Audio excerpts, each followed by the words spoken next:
ওয়ালাইকুম আসসালাম। হ্যাঁ ভালো আছি, তুমি কেমন আছো?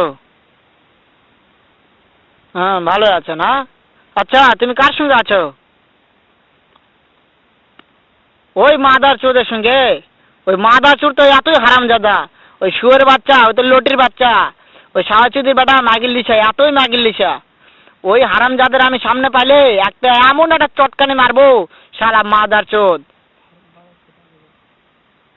শোনো, তাতে কি আছে? ওই মাদার চোদ ওই জায়গায় আছে নাকি? ও আমার কথা সব শুনতিছে। ওই সাওয়াচুদির বেটাকে শুনে শুনে আমি বেশি বলবো। শুয়োরের বাচ্চা, শুয়োরের বাচ্চাকে আমি একটা এমন একটা চটকানি মারবো, শালা শুয়োরের বাচ্চা, লটির বাচ্চা। তাই নাকি? ওই শুয়োরের বাচ্চা আমাকে মারতে চায়? শুয়োরের বাচ্চাকে আমি দেখা সাক্ষাৎ হলে পালাই, শুয়োরের বাচ্চাকে আমি এমন চটকানি মারবো, মাদার চোদ। আমি থামো, আমি